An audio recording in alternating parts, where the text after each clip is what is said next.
Welcome back to the 2012 USA Ultimate Club Championships for the second half of the Masters final between Minneapolis' Surly and Boneyard out of Raleigh, North Carolina. Surly down 5-8, trying to three-peat here in the Masters division, but Boneyard giving them all they can handle in the first half. During halftime, of course, we had the Spirit Award for the mixed division, for the Masters division, the Marty Bacco Spirit Award, which is a tribute to Marty Bacco, a former player for the Surly squad, who passed away in 2009. The winner from Johnny Encore out of Boulder, Colorado, was Dave Remicall. Dave, well known throughout the community, played for years with Carleton College, as well as with Johnny Bravo, and a very worthy recipient. And we're off here in the second half. Boneyard working upwind, the pole here landing out of bounds, so it'll be taking at the middle of the field.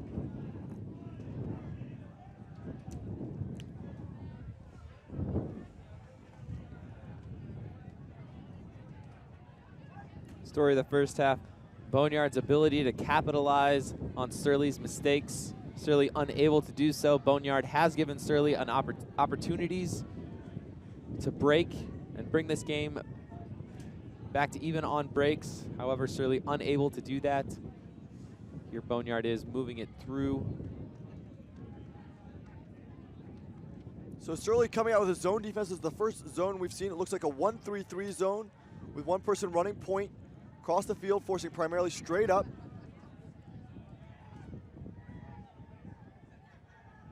That's a Brian Rupert on the point.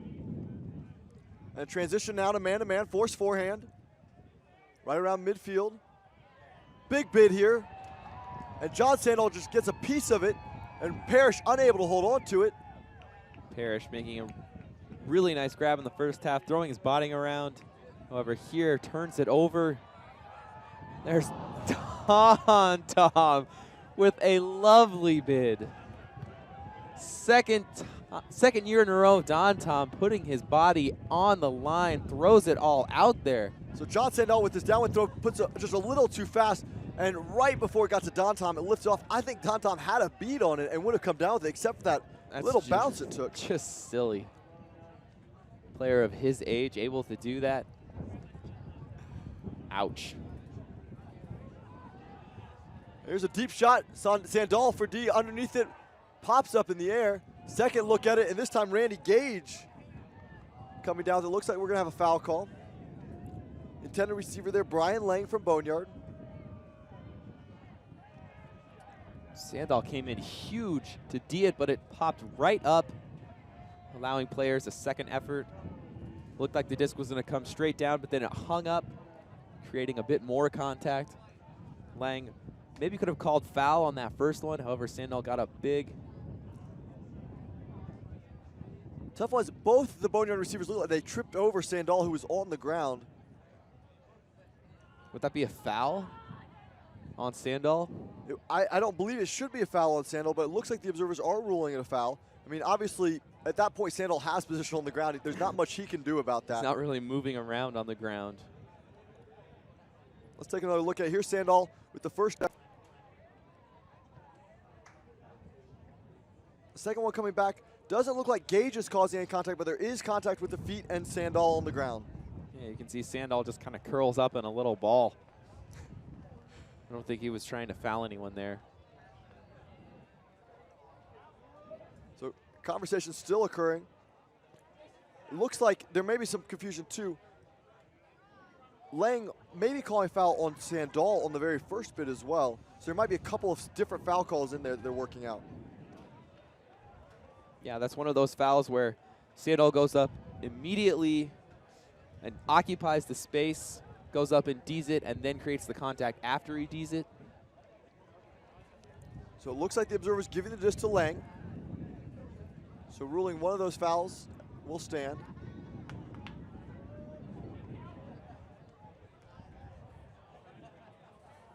Now we're waiting for some positioning. All the players behind the disc, as that was a deep throw. Brian Lang with the disc, two cutters downfield, just even with him. and a whole lot of real estate to work in. Now it looks like the throw is going back. So the observers taking their time on this one, trying to figure this mess out. They're going to send it back in the end. Get one more look at Dantom's bid. Just incredible from another angle.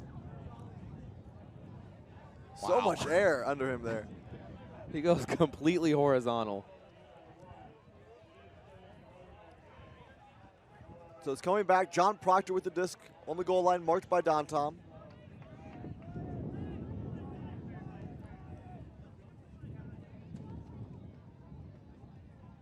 Proctor holding it in his offhand. Travel called.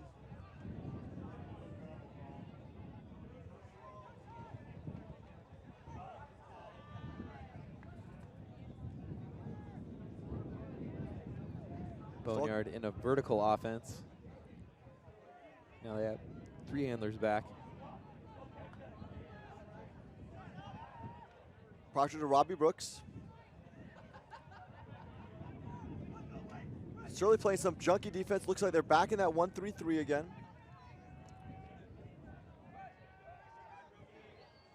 Again, Rupert on the mark running. Forcing primarily straight up. I like the zone look here from Surly, changing things up, tweaking things, trying to strategize a bit differently, making adjustments. Don't want to see them doing the same things they did in the first half as they lost the first half 8-5. You got to mix something up. Kuzi with a nice forehand shot to Parrish. Parrish opens up backhand, pulls it back. Back to Proctor. It's like Surly's transition into man. There's a little confusion on the transition here. And the shot goes up, but Gage gets a big piece of it. Kuzi!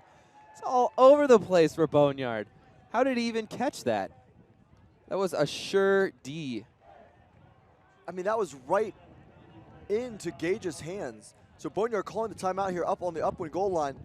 Let's take another look at this catch. Here's the shot.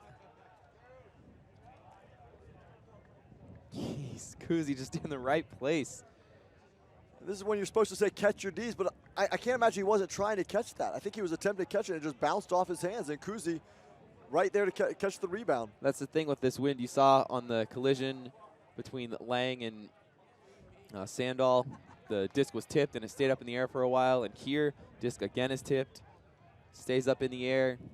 Kuzi's able to catch it, burns a timeout. Boneyard looking to score the first point out of this halftime. Push their lead to 9-5. So 1 yard outside the end zone here is Kuzi. Vertical stack. Looks like they have 2 handlers back. 4 cutters in the end zone. 1 way off in the back. Looks like Robbie Brooks the first of the stack. The throw goes up to him, but Parrish with his hand on it. It stays up in the air, and that is number 42, Alan Hoyle, pulling it down. We do have a call.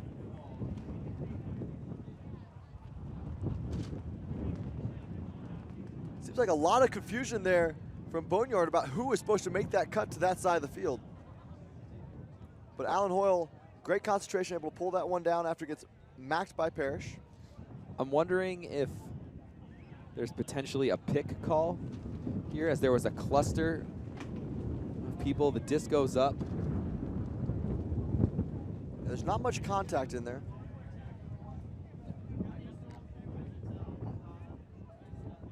Just gonna have to wait and see what the observers rule. Surly defender arguing his case.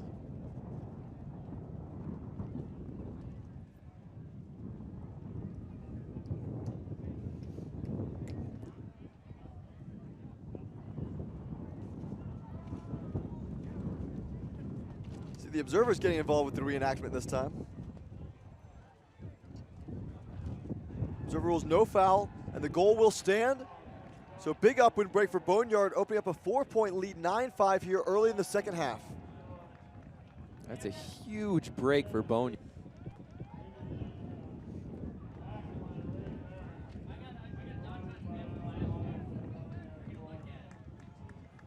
between these points, we're going to take a look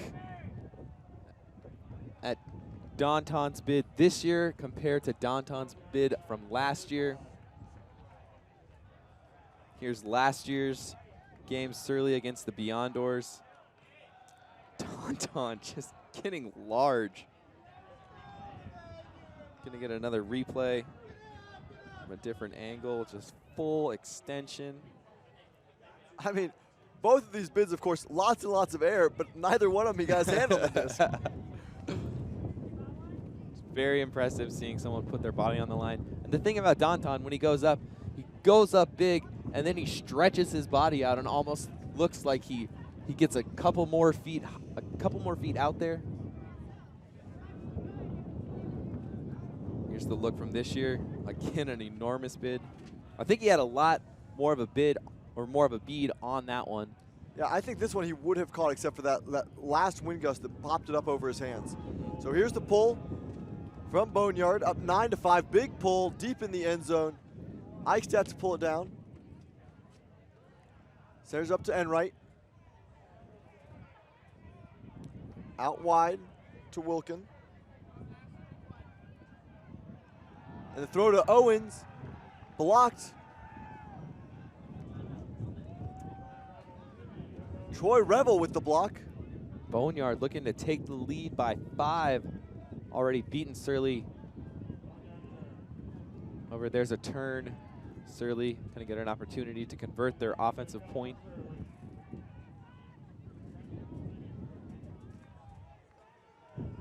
So Surly getting the disc back here. Wilkin with the disc on the sideline.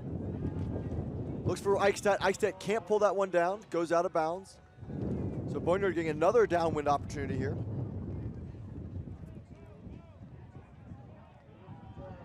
Boneyard putting it deep right away. Big blade catches the wind.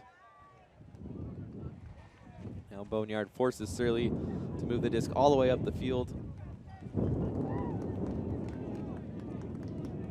You know, the previous 2 days, this wind was coming across the field from the right to the left. Now it's going from the left to the right. Still going into the wind. Those throws have changed ever so slightly. Eichstadt around to Boardman. Push up to Wilkin. Wilkin with a forehand shot, has Owens deep. Owens pulls it away.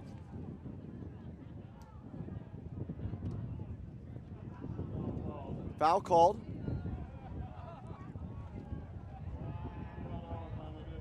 Holtzman on the mark here.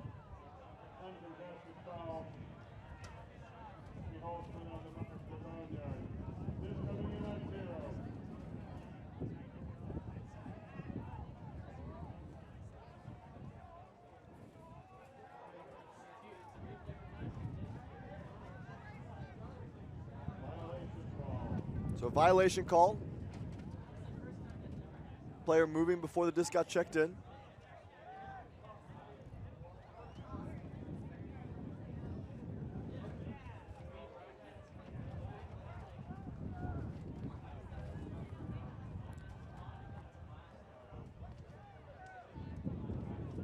Owens with the IO. Up to the goal line. Cohen to Rosenthal. Rosenthal stumbles but scores. Not the most graceful thing you'll ever see, but it works. So Rosenthal fired up. Boneyard still leading by 3 points as Surly gets on the board. But matching that upwind point is a big thing for this Surly team. Rosenthal really fighting through that, and a lot of contact after the catch and a little hopping. Rosenthal, always a very vocal player. I'm sure he will enjoy seeing that on footage later. That's Rosenthal's second goal this game. Rosenthal doing a lot of the handling for the Surly team.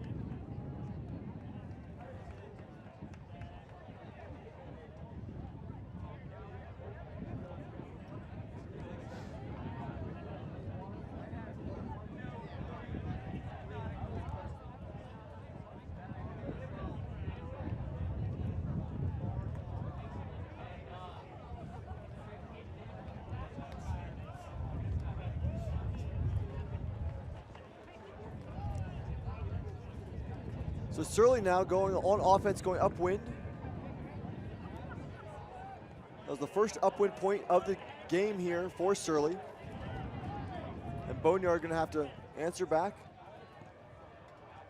Yeah, it'll be very interesting to see if these offenses can hold serve and work it up the field with this strong wind we're seeing here in Sarasota. Watch for the big end right pull here going downwind. Wouldn't be surprised to see Surly come down in their zone set. Oftentimes when it's windy like this, teams will play zone, try and trap it on one side, make the throw as difficult as possible. We saw that in the semifinal game between Ironside and Double Wide with their 4-person cup.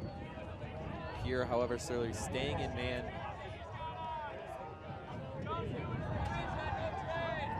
And the throw from Brooks to Parrish into the ground. Turfs it. So Surly an opportunity for another break. Rupert picking the disc up.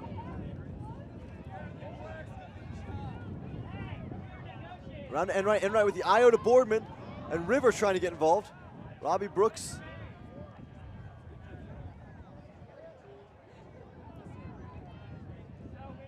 Foul called by Boardman, contested.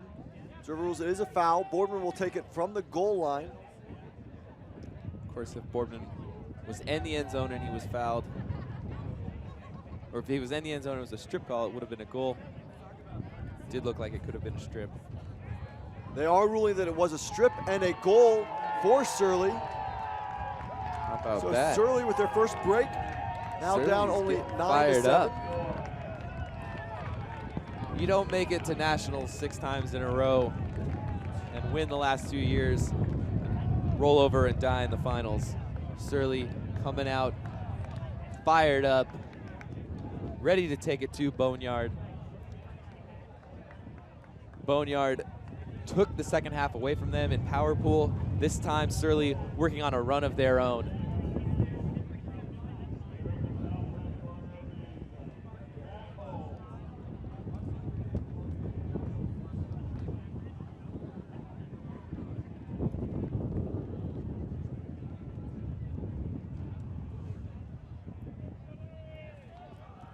Like to see Boneyard go to Kuzi or Parrish here. They have been ruling the skies for Boneyard.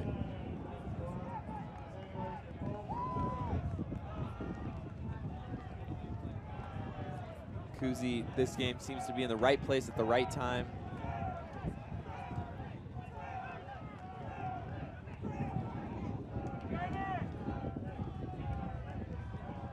And right for the pull.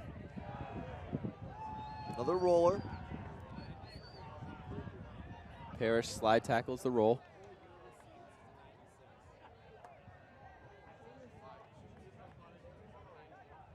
Surly in man. There's Kuzi streaking deep. Under to Parrish. Parrish right on the goal line. Looks like a foul called. John Sandahl on defense here.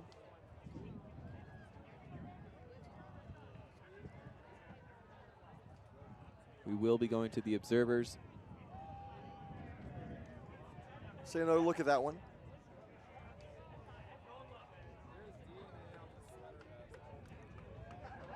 It's a tough angle.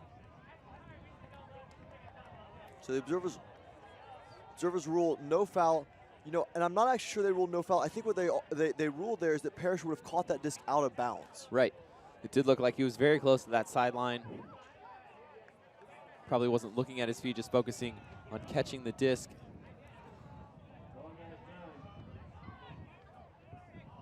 Surly gives it right back to Boneyard. Boneyard now at midfield, looking to convert their offensive point. So Kuzi picking one up and taking a shot deep to Holtzman. Excuse me, Chris Bass. Chris Bass misreading that one. Yeah, a little bit of an early jump there. He was set on his line. Went for it, the disc sailed over his head. Great effort though. Chris Bass, another one of the Boneyard players with a lot of open club experience with Ring of Fire.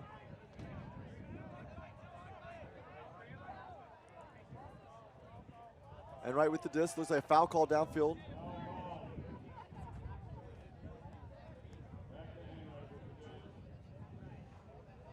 It's a big point for Surly. If they can get another break here, that's going to be 70 yards on the upwind side. Last time they got their upwind break, they were able to convert the downwind break. You're looking for 3 breaks in a row. So upwinders much more difficult to get than the downwinders. Io to Burseth. Bergseth over to outside. It's a nice inside throw, Burseth. Boardman with the disc, looking to his backhand. Over to Bergseth.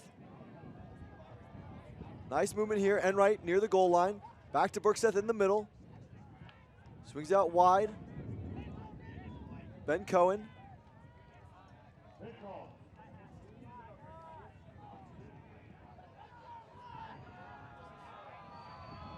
So it's really looking for the 3rd straight here.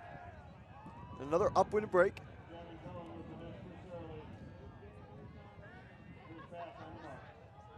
Cohen with the lefty backhand. Over to Bergseth. There.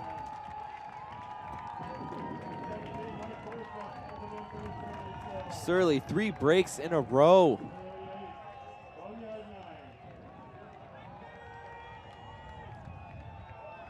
Big plays from Surly all around. Excuse me, that's 2 breaks in a row. They converted their offensive point and then they broke twice. Still 3 in a row. Surly's fired up. So Burseth going up, pulling that one down from the lefty. Looks like Boneyard is taking a timeout. We will also be taking a timeout. Please stay tuned for more second half action from Sarasota, Florida.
I'll work on it.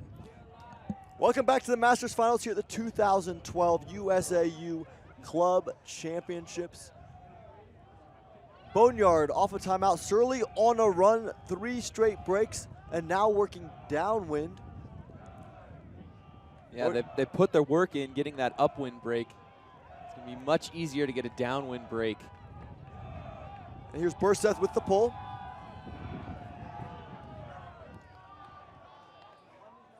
Mike Jolly centering it up to Robbie Brooks. Surly in a zone set.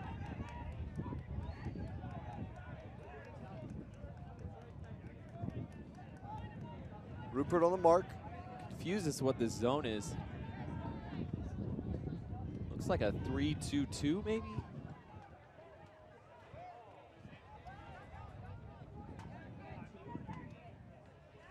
It's definitely, they're playing by position. They're definitely not playing man-to-man. They're pushing into the middle.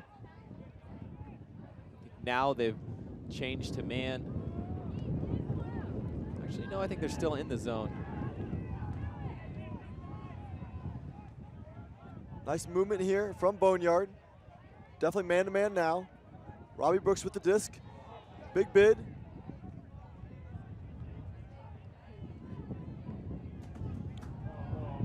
number 44, Sky Davey.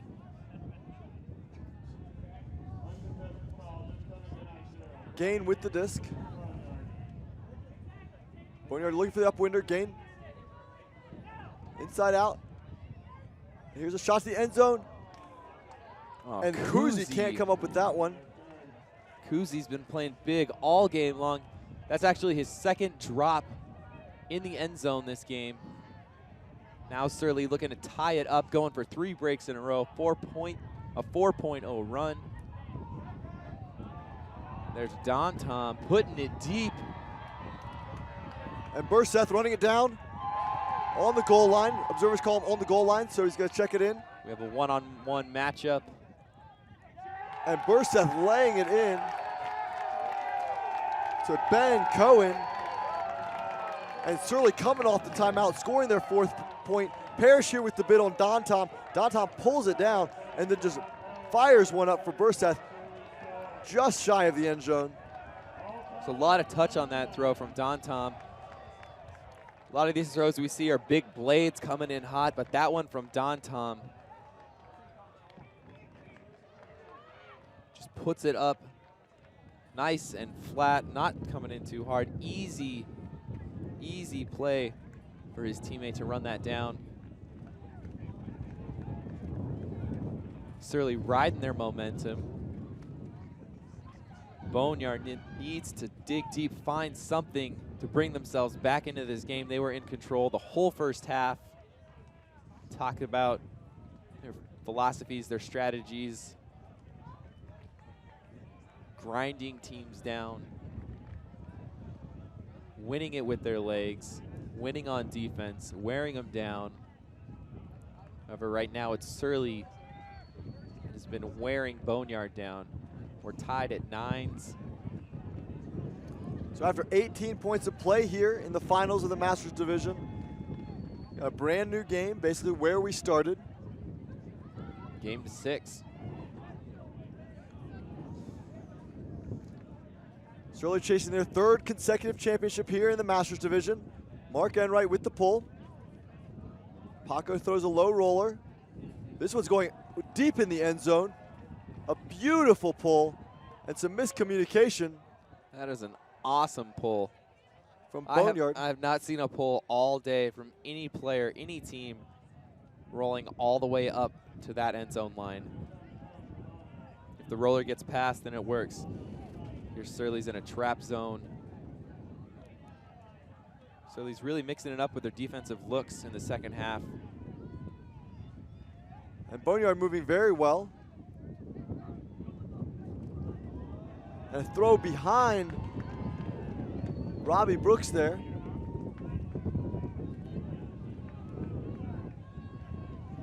It was Chris Bass throwing behind, kind of shakes his hand afterwards. Looks like he might be injured ever so slightly. And Enright pulling down his own throw after it gets touched, but now Boneyard getting the disc back. Nice catch by Troy Revel.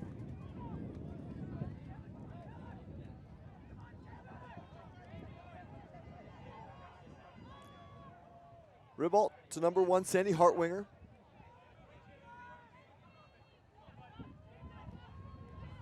Hartwinger looking for the reset. Finds Nick Poor. Stall called.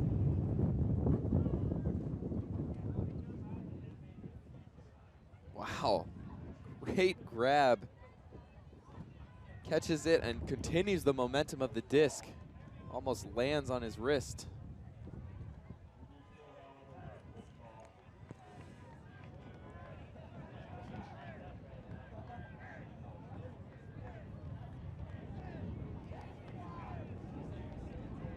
Observers definitely taking their time in this game. We've typically seen observers resolving calls much quicker. But that might confuse the Masters players. They're not used to such active observers in their games. True. Want to be sure that the calls are clear. They've been playing for 10 years. They've seen 10th edition, 9th edition stuff.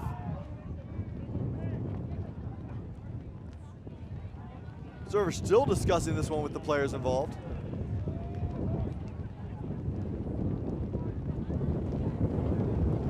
Wind really picking up now. So stall count coming on 6 here with Hartwigger with the disc.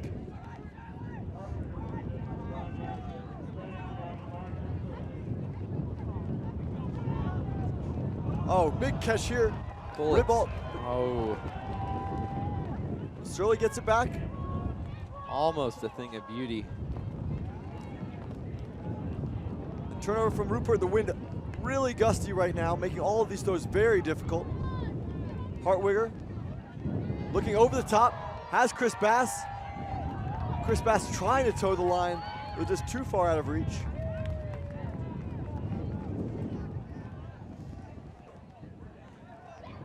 So Enright to pick the disc up.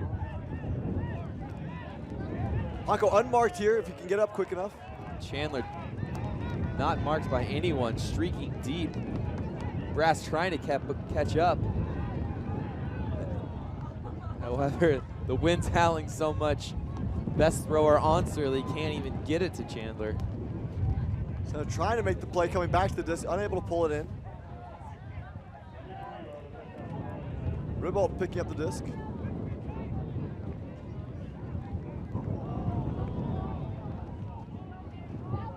Do have a call on the throw. Observer rules there is a foul.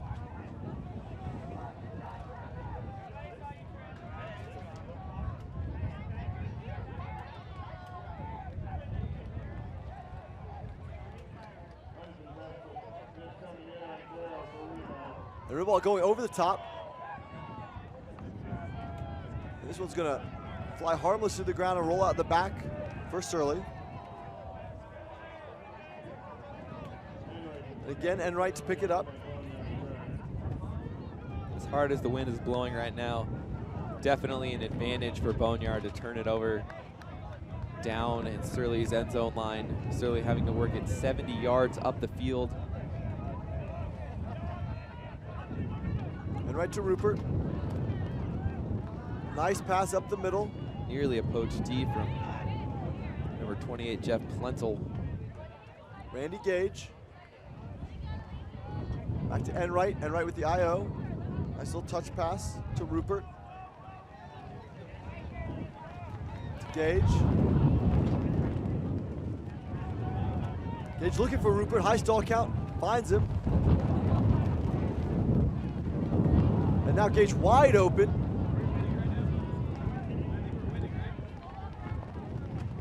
So really close to the upwind end zone.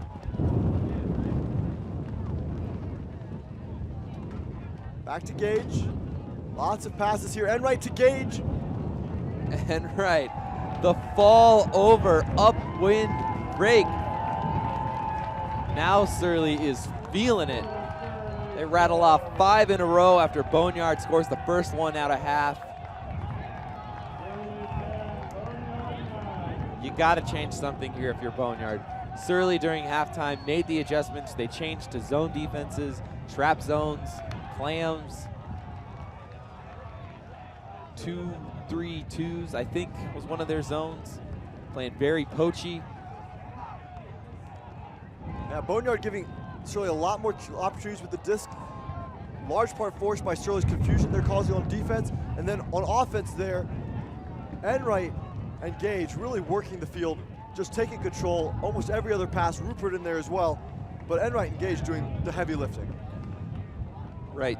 Chandler, the Surly captain, talking with him before the game, said, I asked him if there was one guy that you want with the disc in your hands, who is it? And it was Enright. Enright's the guy we want throwing the throws to our cutters, especially in this wind. He's going to be in almost every time going upwind. There he falls over, keeps his pivot, no travel called. Bends it in there. And Surly takes their first lead of the game. So first set with the big bladed pull here. Knocked down at the goal line. Up to Robbie Brooks. Looks like a soft man-to-man. Lots of poaching off the handlers here. Shot goes up. Boardman involved there. Disc goes over everyone. Looking for Kuzi. He has been their main threat the goal scorer.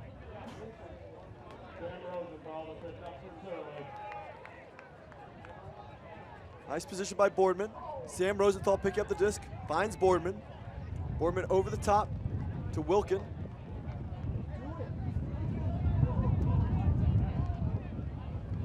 Back to Burseth. Burseth with a shot downfield to Rosenthal. And Rosenthal with the head spike. Wow.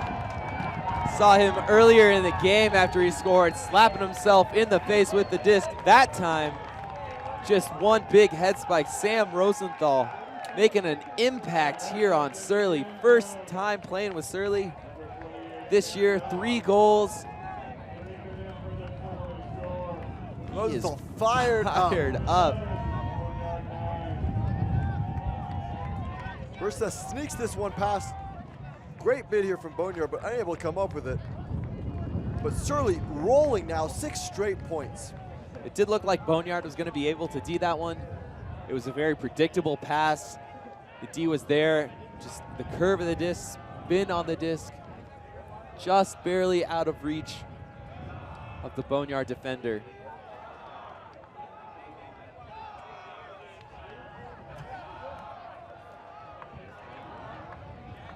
Oh, how the tides have changed for Boneyard. And Boneyard without any timeouts left at this point. Hard to regroup and adjust to what you need to change.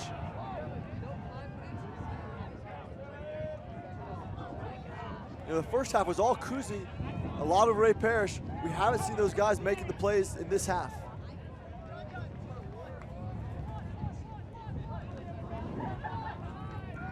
So Enright back on the field for the upwind point with the pull for Surly. Another roller. This one's knocked down.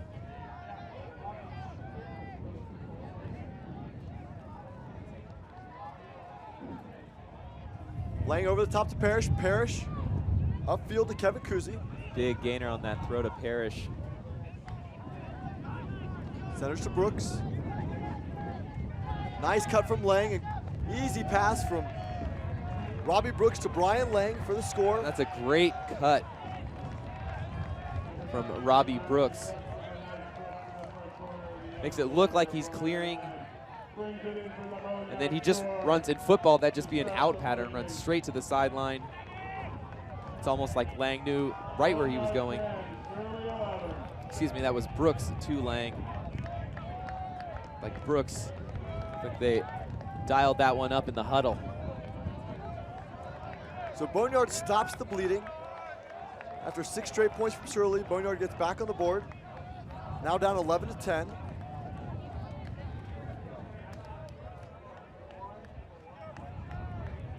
So Surly with a definite advantage here. Boneyard needing an upwind break to take a lead.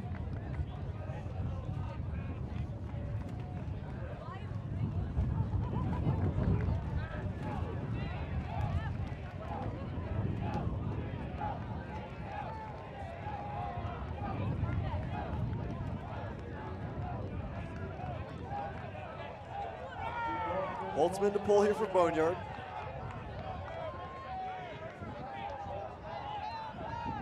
Boneyard finally able to stop the bleeding. Stops a 6-0 run by Surly. Surly, you gotta think, still has the momentum. Todd Owens with the disc to Wilkin. Dantom streaking deep. Boardman underneath.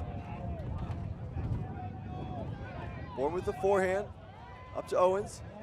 More effort in that forehand from Boardman. Adam Goff.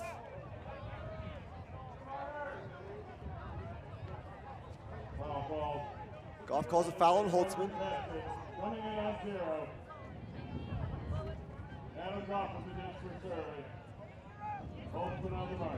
Dantom working to get open. And to Boardman for the goal.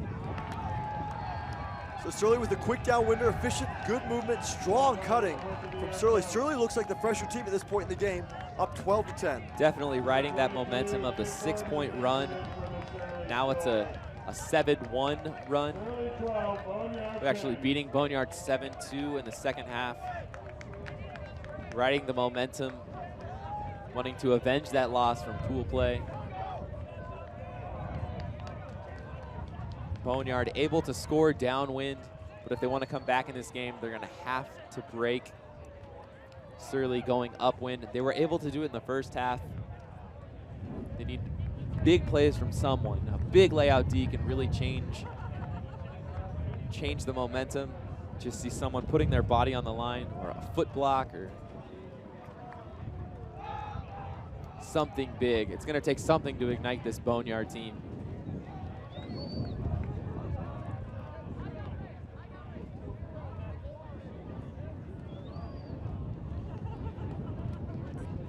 So Enright to pull again.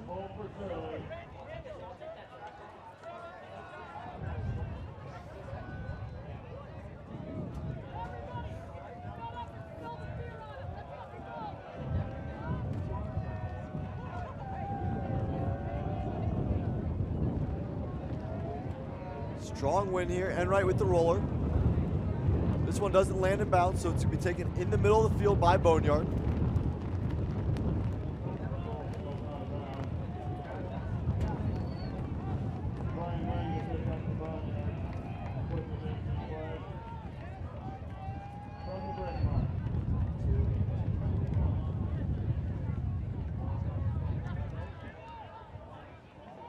Just checked in. Looks like Surly's going mostly man-to-man. Brooks in the middle. Brooks with the forehand, has Parrish. Parrish with a good read, but can't quite get to it. Mike Jolly also down there. Looked like he could have run this one out just a couple more steps. He played really far inside. He could have let Jolly take that inside position, and he picked up the trash behind. Right, I remember playing against the Wisconsin Hodags in college. There's something like that. You would have a sandwich call where someone, you know that someone's in your back, so you can go up early, maybe get the defender to go up early with you, and that way you can run it down. So Surly here with another opportunity to continue to extend its lead. Foul called here. Cohen with the disc. Called on Robbie Brooks. Boneyard on that offense going for one of their big playmakers, Ryan Parrish. You wonder if him going up early, he's thinking, I need to make a big play. I need to get my team fired up, bring him back in. Just went a little too big and the disc sailed over his head. Now Surly looking to work it up the field. Enright, marked by Chris Bass. Enright around to Chandler. Chandler fakes the backhand. Tries to go to it, calls a foul here on River Brooks.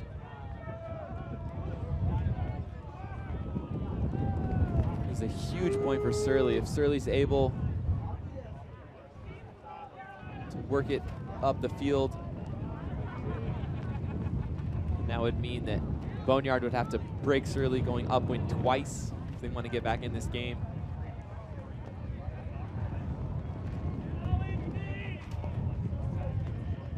So the observer's going to talk about this one again.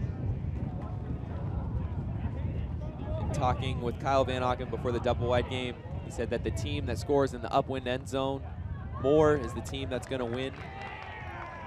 Here, a huge foot block from Robbie Brooks. It's upheld by the observers. Of course, the players must go back to where they were. Disc will be checked in. But really, in this wind, if you can score upwind, you're really going to have a lot of success.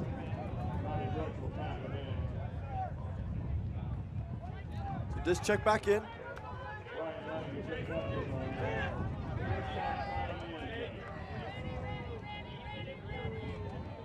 Boneyard on the goal line, and there it is, punching it in. Brian Lang to Alan Hoyle for the goal. So to pull it back within one, 12-11. Boneyard staying in the game, not allowing Surly to get that upwind break.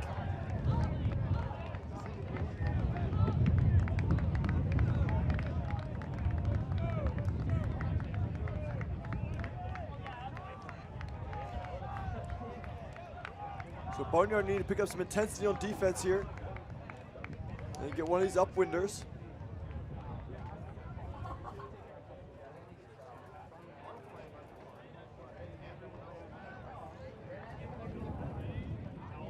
Sam Rosenthal has been the main guy scoring today for Surly. Playing out of that offensive handler set. Just finds himself in the end zone.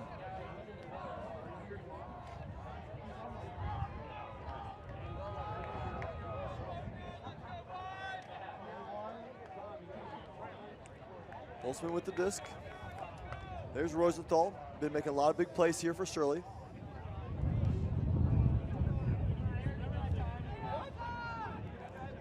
Holtzman to pull.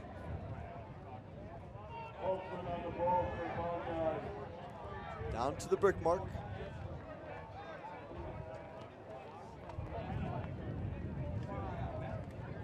Throw goes out wide. Cohen. Cohen underneath to Wilkins. And Wilkins to Eichstadt for the goal. Eichstadt put on the burners on that one. Just roast Hartwigger up line. For those of you familiar with college ultimate, you might have recognized Eichstadt from coaching Michigan for the last several years.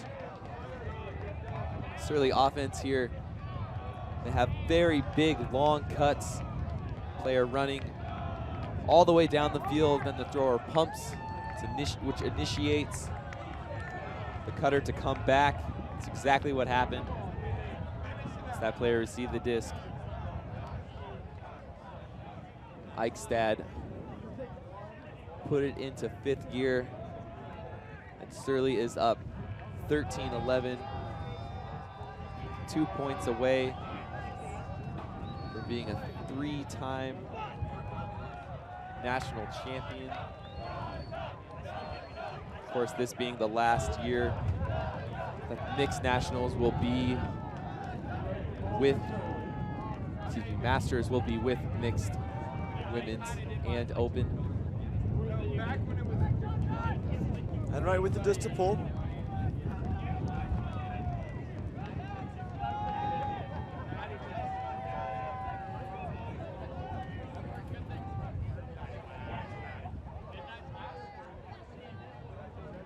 Man to man, Lang with the disc.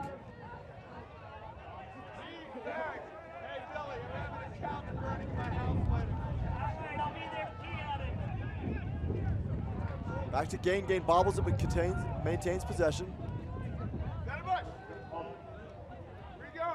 Call on the play.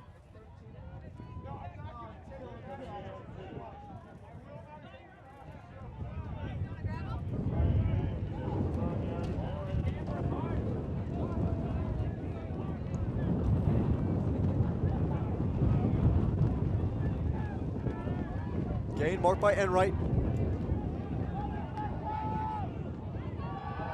And here's a shot deep. And a beauty to Mike Denardis for Boneyard for the goal. Denardis made a nice little move there to get wide open. And even though that was the same third huck, Gain put it right on the money. Yeah, that was a great cut by Denardis. Comes out, changes direction, sells the in cut, turns going out.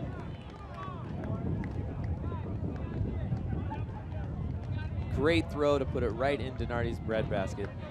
Boneyard still hanging around 13-12.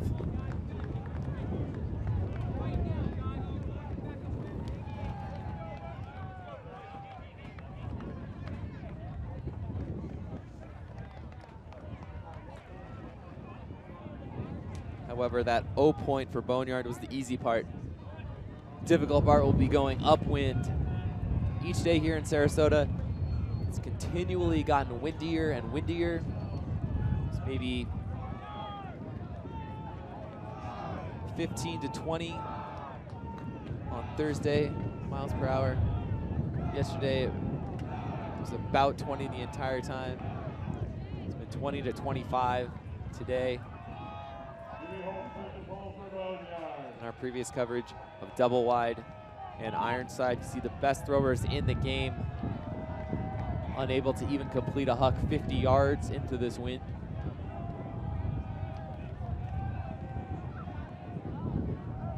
So out to Wilkin. Senator Eichstadt. Over the top. Wilkin, nice movement to Owens.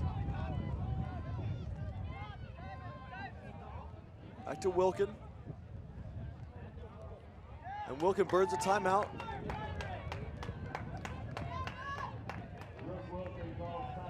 So right on the goal line here on Shirley's O point, they want to be sure of it and put it in to bring it to game point. So with Shirley's timeout, we're going to take a short break. Stick with us for the end of this Master Final.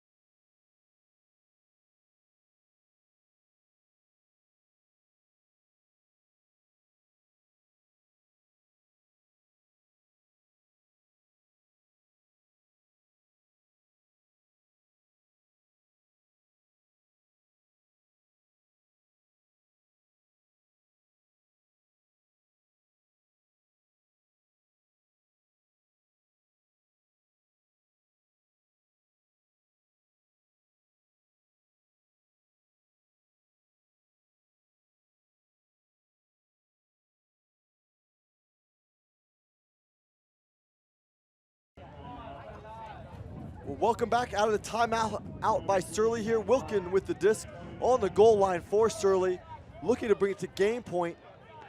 Dish right away to Cohen. Cohen back to Wilkin. And wide open is Rosenthal. Sam Rosenthal. And he's going to have a welt on his forehead by the end of this game. Firing his team up. That's his 4th goal today. Rosenthal, speedy, running across the end zone line, being in the right place at the right time. Rosenthal is feeling it. So Surly bring it to game point, up 2 on Boneyard. Boneyard needs the downwinder and the upwinder to tie this one up. Surly, of course, only needs one of these.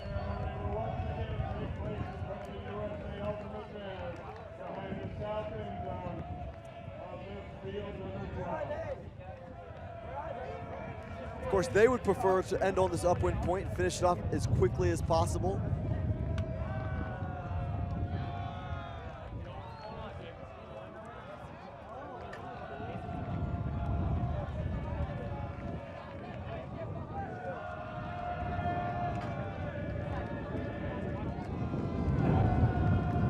So Enright to pull.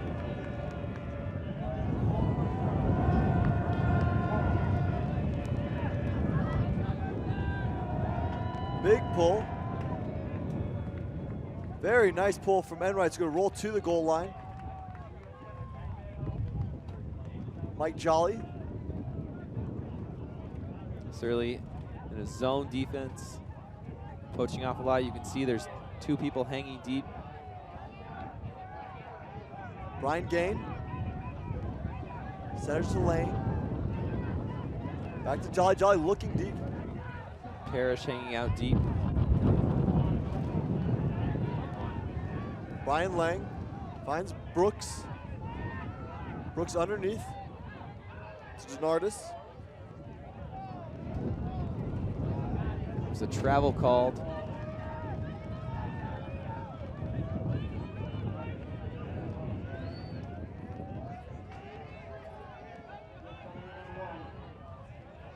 Come install one.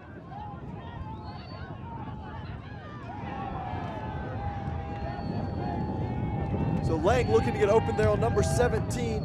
That's Mike Burseth with the block. No foul called. Surly with an opportunity. 10 yards outside their end zone, 60 yards up the field, and they will be the 3-time national champions. Lots of quick movement here, Gage. Lots of contact from Mike Jolly.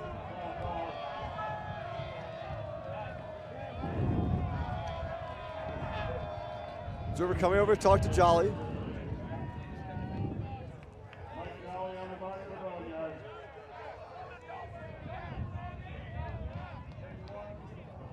TMF issue, just a warning. Gage to Dantom. Ray Parrish with the bid poach and leaves John Sandahl wide open. Shirley's off to the races here. Burseth with the disc. Huge bid there from Robbie Brooks.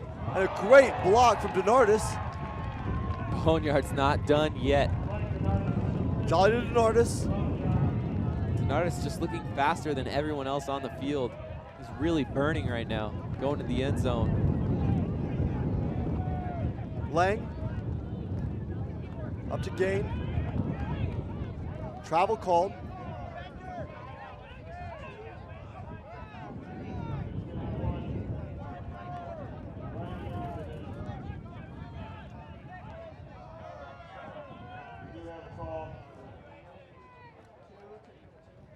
Violation called. It's a positioning issue on the side with Mike Jolly. This one's going to come back to 0.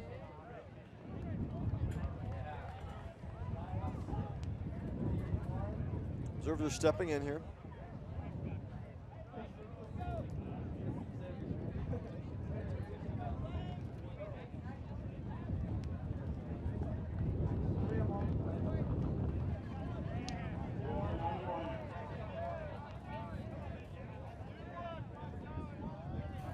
Lang. Lang looks over the top, holds it back. Brooks with a big bid there from Dantom. Centers.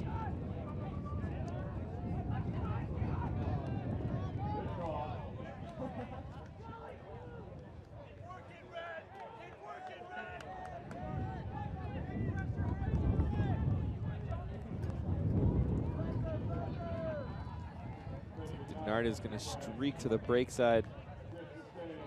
It's Jolly without a mark. Violation called.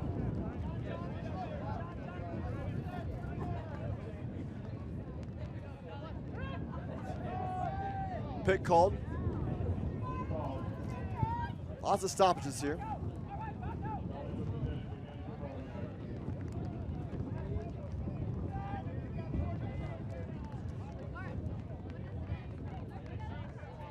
Dolly checks it in. And has Lang open the end zone, but Lang, low throw, he can't hold on to it. Rupert picks it up, putting it into play for Surly. Surly looking to attack. Their second possession of this point. And here's a big shot from Cohen. And Enright coming through. Paco with the big grab, but then Paco turfs it on his throw to Dantom. But looks like this one's gonna come all the way back to Ben Cohen as a travel call was called on his huck. Lucky for Surly there. Had some momentum going.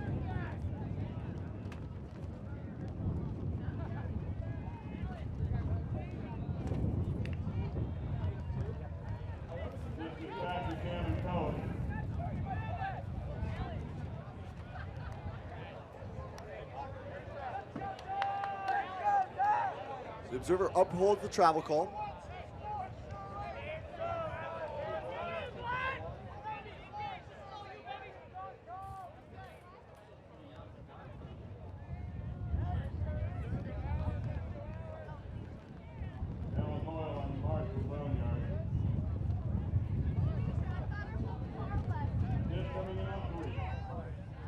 Cohen marked by Hoyle. And Cohen with a forehand huck to John Sandahl, but that one not going to stay in the park. Boneyard with an opportunity to convert their offensive point. Brooks with the hammer fake, opens up some space, gets Lang. Lang to Jolly on the goal line. Denardis working to get open. Good defense from Gage. And Brooks to Jolly, but this one's going to come back on a pick.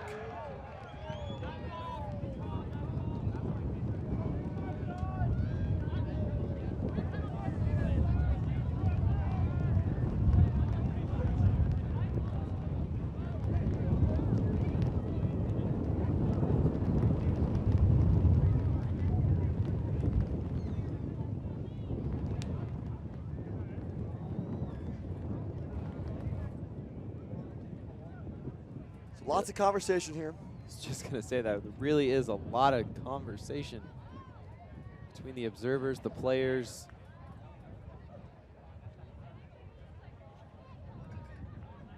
Looks like they're contesting the pick. The observers are overruling the pick call here and issuing the goal to Boneyard.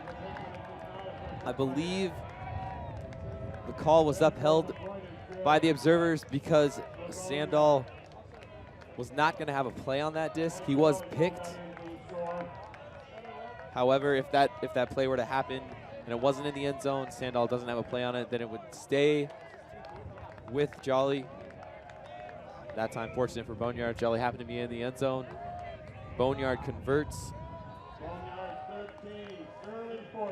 Game point for Surly. Boneyard, if they want to stay in this game, they have to score this upwind break.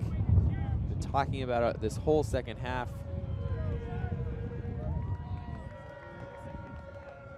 And now they have no choice but to go upwind. Boneyard taking half 8-5, seem to be in control of this game. And they score the first one out of half. And Surly comes roaring back, go on a 6-0 run.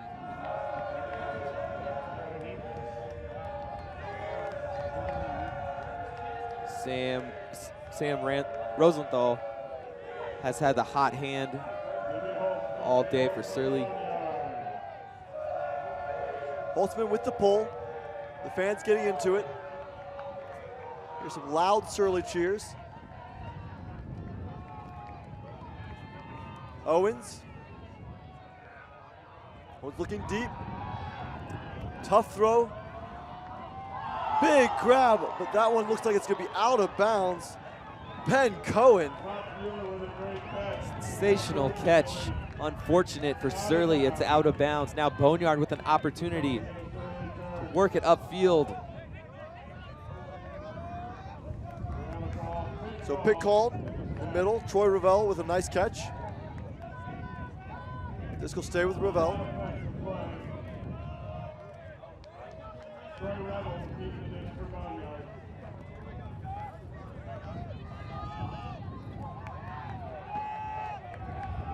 Coming in on 0. Ravel with a nice little break. And here's a deep shot from Ribault. An incomplete pass. Wynn just handled that one too much. Rosenthal now. Adam Goff. Wilkin working to get open. And here's a deep shot to Boardman. Boardman going up, definitely a little bump there, it looked like. Ribault on D. Looks like Ribault does not contest that foul call. So Boardman gonna take it on the goal line. Interesting situation here. Boardman definitely has a shaky forehand. Excuse me, it looks like this is a contested call, and they're going to the observers. Here's another look at it. Boardman has position.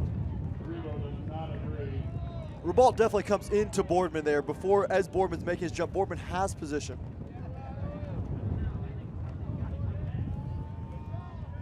So they uphold the foul call. Now the players go back to where they were when the foul occurred. Then the disc will be live and the players will be allowed to move right now. That's Owens in the end zone. There are 3 Boneyard defenders in the end zone. Disc is live. Players can move. I like to look for Sam Rosenthal here. Been doing it all game. Eichstadt gets the reset. Pick called in the middle of the field. Surely a varied clustered end zone offense. Owens and Cohen back.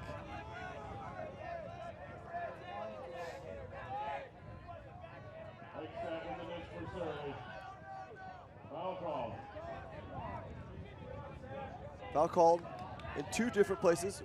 Rosenthal calling a foul on Hartwigger. This is coming on 0. Eichstadt also calling the foul. Eichstadt with the disc. Now Hartwigger, also known as Augie, calling the violation.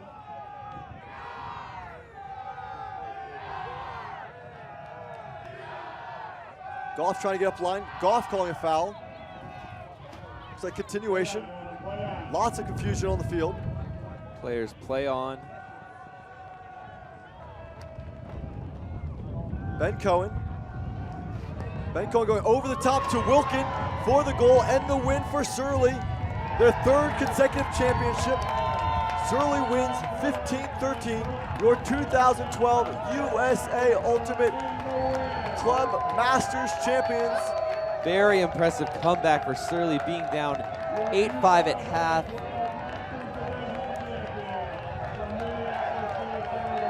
Surly owning the second half here behind some big play from Rosenthal. They win the second half 10-4 over Boneyard after Boneyard took half 8-4 or 8-5. Two teams line up to shake hands. A very disappointed Boneyard team. Boneyard playing very well in the first half, in control of that game. But Surly roaring back in the second half to pull it out.